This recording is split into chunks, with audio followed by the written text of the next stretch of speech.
आपका प्रश्न है, मैं पास्ट की बातों के लिए मेरे हस्बैंड को माफ़ कर देती हूँ, पर जैसे ही वो मेरे सामने आते हैं उनसे बार बार वही पुरानी पास्ट की बातें करती हूँ।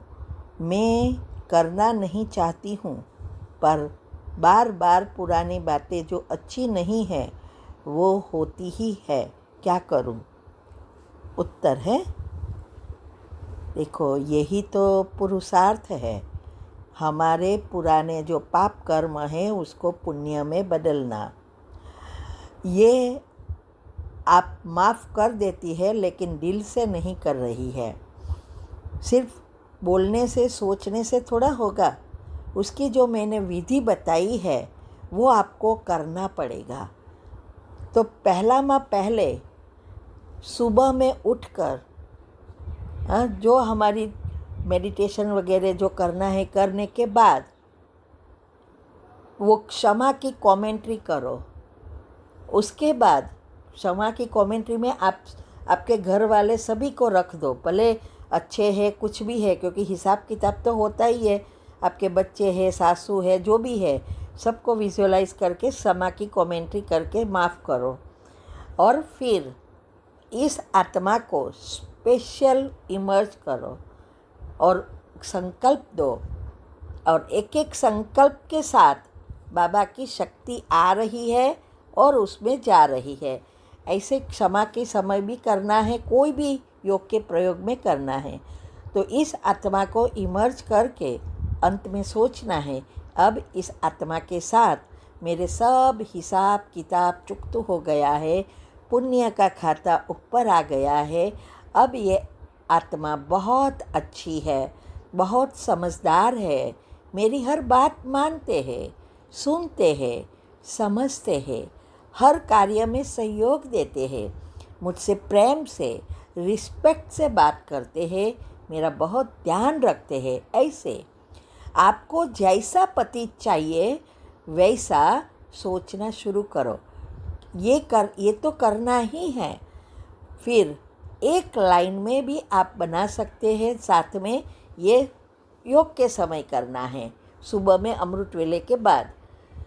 लेकिन हर घंटे 3 बार, सुबह में उठकर तुरंत 21 बार, और रात को सोते समय वही सोचते सोचते सो जाना है कि मेरे पति बहुत अच्छे हैं, मेरा रिस्पेक्ट करते हैं, बहुत रिस्पेक्ट करते हैं। ऐसा जो आपको चाहिए वो एक लाइन में करना है।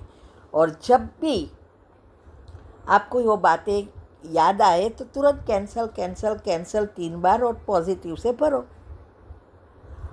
आप अभी आपको पुरानी बातें नहीं कहना चाहते तो भी हो जाती है, कह देते हो, उसका कारण आपका पुरुषार्थ नहीं है।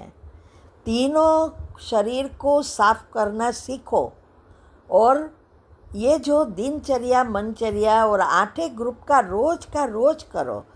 जब तक हमारे 7 चक्र के लेयर्स नहीं बदलते, हाँ, तब तक हमें यही होता है, ना माफ़ होगा। ये तो सिर्फ लेयर बनते हैं, कहाँ जाते पता नहीं। इसीलिए ये विधि जो मैंने बताई है बहुत बहुत अच्छी है, जो बाबा ने हमें सिखाया है। हमारे जीवन में इम्पॉसिबल का भी पॉसिबल हो गया है इससे। इसीलिए ये 8 ग्रुप का रोज करो। सूक्ष्म शरीर को साफ करो, सूक्ष्म शरीर से पाप कर्म खींचना बंद करो, तब आपको फ़ायदा होगा। क्योंकि अभी कर्मेंद्रिय आपके हाथ में नहीं है, उसको ट्रेनिंग देना पड़ेगा ना। क्या आप रोज़ 8 ग्रुप का कर रहे हो? जो हमने विधि बताई है वो करते हो? वो नहीं करेंगे तो कुछ होने वाला नहीं है। ठीक है? ओम शांति। आप प्रश्न है, अगर कोई अपना हमारी वैल्यू ना समझता हो, ना ही हमारी कोई वैल्यू करता हो, तो क्या संकल्प करे कि ये इंसान मेरी वैल्यू करता है? उत्तर है, पहले तो आप ये संकल्प करना छोड़ दो कि वो मेरी वैल्यू नहीं करता। वो तो आपके हिसाब किताब है, वो तो वही होगा। और वो आत्मा की शक्ति कम है, इसीलिए वो ज़्यादा करेगा। उसमें से ऊपर से आप नेगेटिव वही बातें सोचते रहेंगे, तो सूक्ष्म शरीर से पाप कर्म खींच खींच कर वो बढ़ाएंगे। और याद रहे, हमारे हिसाब किताब के अनुसार जो भी इस परिस्थिति आती है वो तभी स्टॉप होगी जब हमारी अवस्था बनेगी। तो आप सारा दिन वो सोचते रहो। और वैल्यू करना माना रिस्पेक्ट, जो मैंने आपको अगले प्रश्न में भी बताया, वही सोचते रहो। तो ऑटोमेटिक आपके पुण्य कर्म सूक्ष्म शरीर से बाहर आएंगे, तो वो बदलते जाएंगे। लेकिन धीरज से, विश्वास से ये करते रहना है, तभी ये होगा। ठीक है, हर एक के साथ ऐसा होता है, आप अकेले के साथ नहीं। देखो, हम बहुत बड़ी पोस्ट पर थे, बराबर, अभी भी इतना कर रहे हैं, फिर भी रोज़ हम सकाश देते हैं, बहुत सहयोगी बन गए, सब कुछ अच्छा है।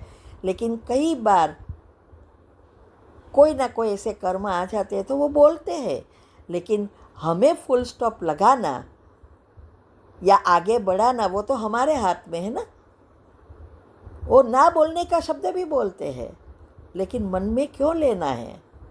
यही अवस्था है। हम दूसरों को चेंज नहीं कर सकते, हमें अपने आप को चेंज करना है। ओम शांति।